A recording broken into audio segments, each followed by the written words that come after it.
Om Namah Shri Yatirajaya Vivekananda Suraye Satchit Sukha Swarupaya Swamine Tapaharine. Honorable President of the Chamber of Commerce, Honorable Secretary General, Honorable Vice President, other members and the office bearers of Bharat Chamber of Commerce, dignitaries present here, and my very dear young friends. Mr. Aikat nicely told to keep you smiling.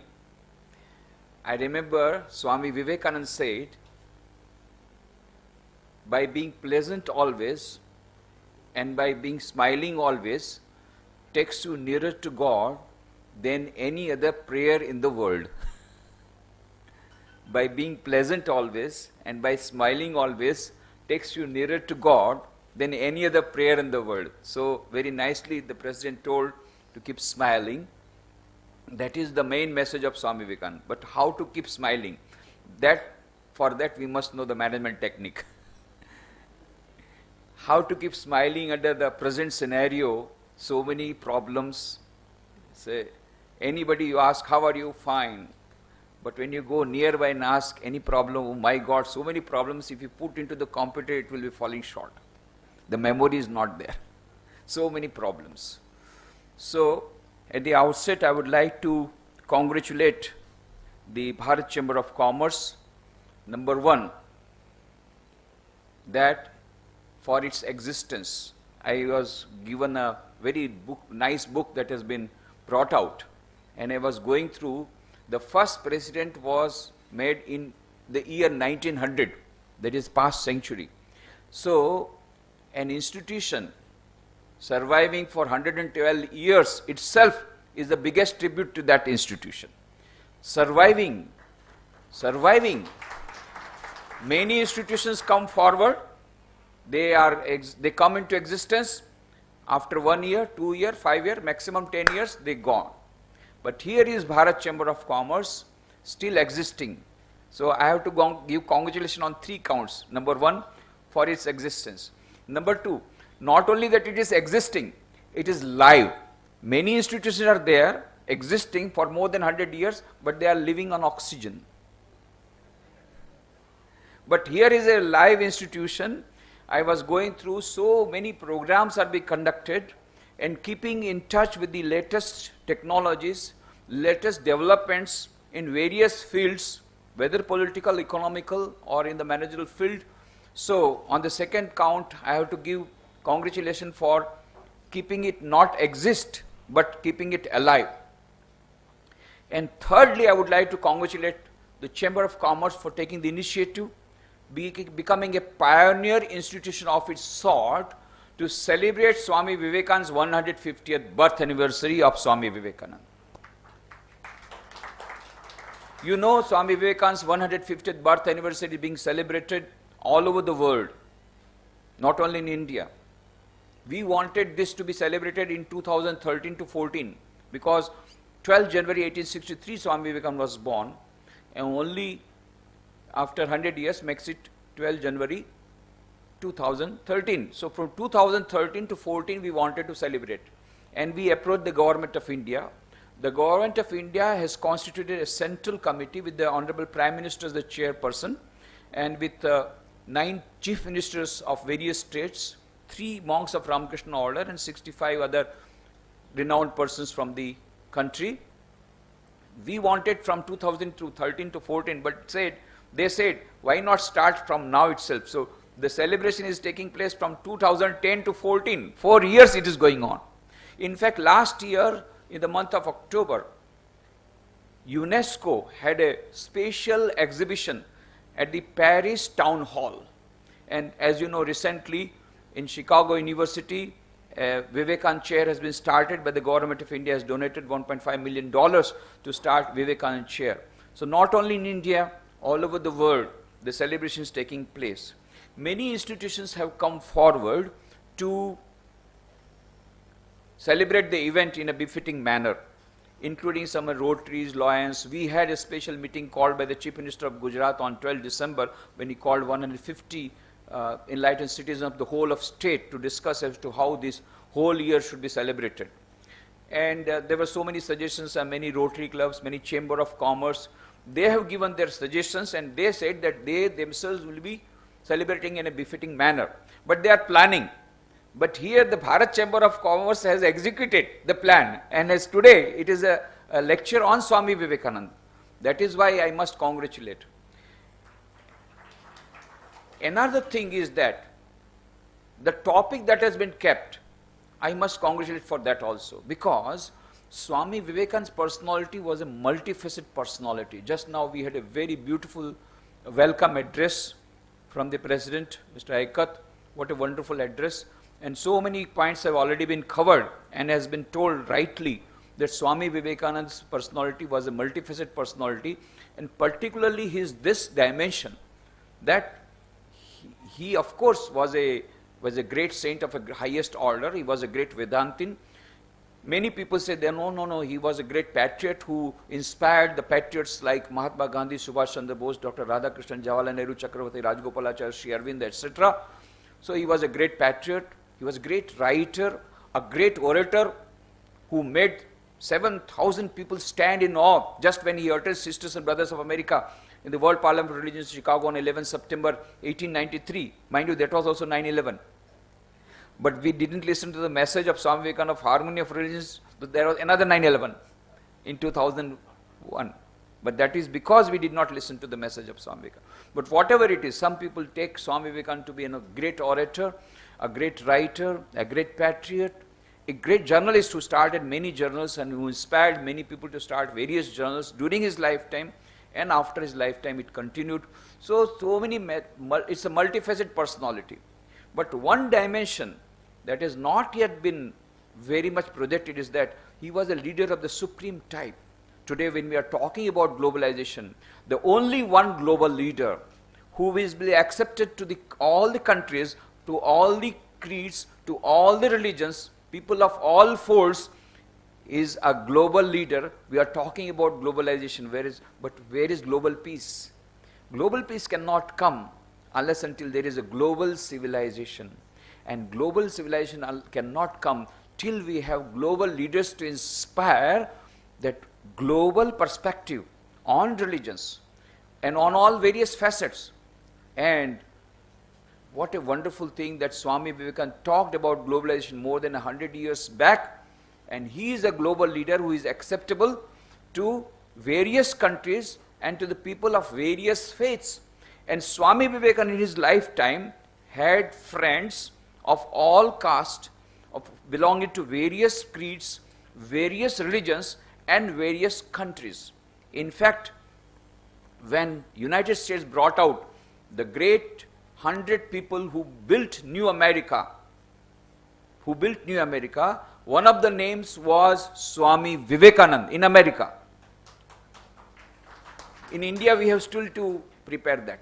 We are in fact, they said that Swami Vivekananda is our discovery, because when he was wandering throughout the country in India, you were not giving him bread also. Sometimes he had to go begging, and sometimes he would not get bread. But when he came to America and when he became world famous, now you are giving so much of respect. So it is America says it's our own. Swami Vivekananda is our own. India says no, basically he is from our India. So many countries are claiming Swami Vivekananda. There is a beautiful book by Eleanor Stark, and she has written the book. The name of the book is The Gift Unopened. The Gift Unopened, where she says all the problems of America today is that Swami Vivekananda gave the best gift when he came here in the form of the nectar of Vedanta, but that gift has remained unopened. And when we will rediscover that gift, all our problems, stress management, everything will be there. All the stress will be removed. All our problems will be removed. And she has given a very beautiful statement that Columbus discovered the soil of America, but Vivekananda discovered the soul of America. Vivekananda discovered the soul of America. And that is why America says we have a claim on Vivekananda. Vivekananda gave his best in America. In fact, the first center of the Ramakrishna Mission was started in New York in 1896. In 1897, Swami Vivekananda started Ramakrishna Mission. Before that, in America, he had already started a center in New York, which is still existing. I went last year. I stayed there in that center. Of course, the building has been changed, but same Vedanta Society in New York. He started in 1896. At that time, he had a global perspective, way back in 1896. In 1993 he went, he said, we will have to make a claim there. So Swami Vivekananda discovered the soul of America. America gives us claim. India has got a claim on Vivekananda. And of all types of people used to meet Swami Vivekananda. So he is a global leader with a global perspective. Today when we are talking about globalization, where is the global leader who would be acceptable to various creeds and various religions? And that is why he became popular in Chicago Parliament Religions. Swami Vivekananda said, we do not only tolerate all religions, but we accept all religions as equally true. For the first time, a person has claimed that all religions lead to the same goal. Because he had seen his Guru Sri Ramakrishna practicing Islam, Christianity, Hinduism by turn. So, and he said, the life of my Guru was a laboratory of parliament of religions, was itself a parliament of religions, where he practiced all religions and said, Joto mot, toto pot, as many faiths, so many paths, and that is based on this Swami Vivekananda had said, and that is why he gave in to the parliament religions. And he had friends from all, Miss MacLeod, Mrs. Oli Bull, so many of American friends, they were all Christians, they became his friends. So many Christian fathers became his friends. And in England when he went, again, Miss Margaret Noble became his disciple, and later on, she sacrificed her whole life.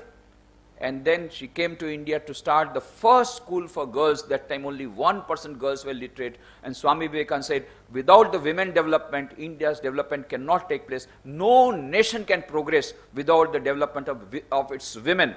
A bird cannot fly only in one wing. So without the women development, a nation cannot develop. And women development can take place only when women are educated. And so he wanted in 1897, when he came back to India, the first thing he wanted was to start an institution for teaching the girls. And that Calcutta at that time was the capital of British India, and that is why he wanted to start the school here.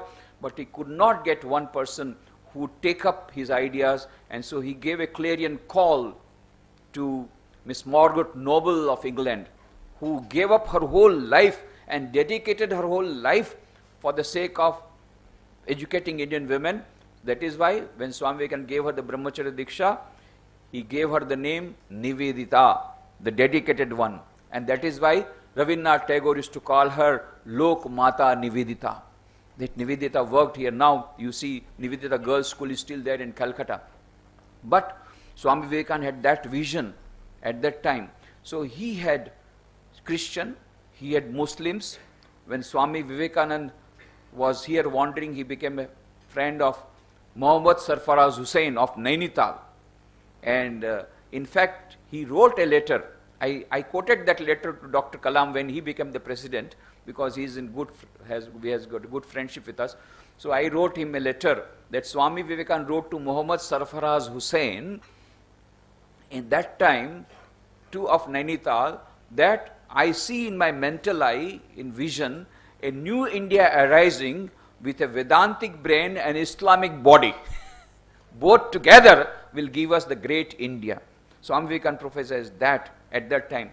This Muhammad Sarfaraz Hussain later on became Swami Muhammadananda, and he wrote articles in Prabuddha Bharata. You see these articles.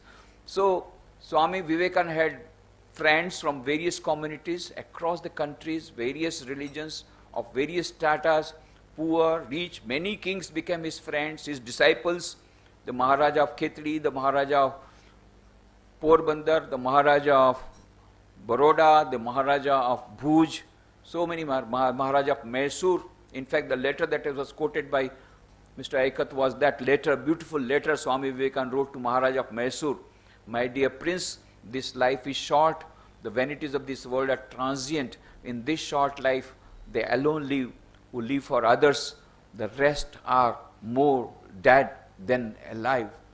This is what Swami Vivekananda wrote to Maharaj of Mysore. So Swami Vivekananda had friends in Maharaj. So many princes were his friends. At the same time, Swami Vivekananda said, I am no philosopher, no metaphysician, no saint. I am poor. I love the poor. He had poor friends. He had rich friends. He could stay with a beggar. He could stay with a king. He was having a multifaceted personality who was acceptable to all.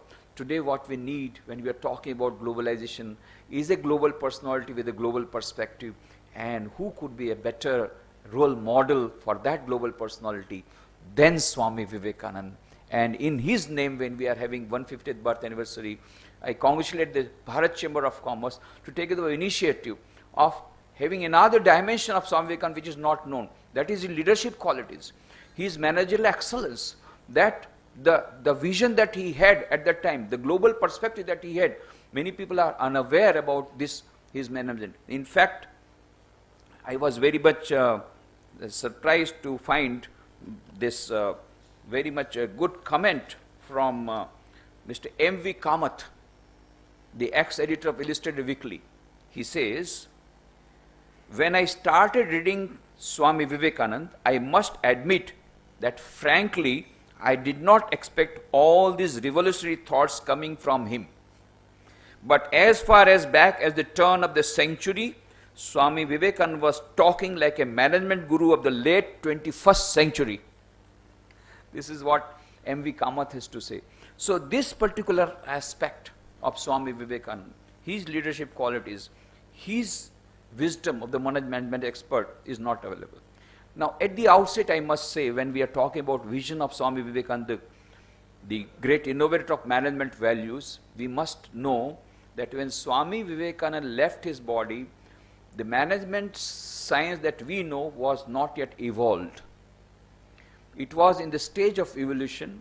Taylor had not yet made the work measurement techniques, and after the First World War, the scientific management that we now talk about was evolved. So when Swami Vivekananda was there was no such management or management books or no such management. But in fact, management is nothing but organized common sense, and that is from time immemorial. But what management we know, the science of management, that particular started only after the First World War. And it started only, the management technique started first of all with managing the armies, and later on it went into the organized labor force. It started with work measurement, then work study, and then production, then productivity, and then other departments came up. But Peter Drucker says in his book, The Best of Peter Drucker has come up. You know, Peter Drucker died year before last. He was a very much acclaimed management guru of America. All his books, the best books, have been condensed into one beautiful book, The Best of Peter Drucker, where he says that we made a mistake, I do not know from why and where. From 1930, we started making a mistake that equating management with only business management. But business management is only one part of the management. It is like telling pediatrics. Pediatrics is only a part of medicine. Medicine has got so many dimensions.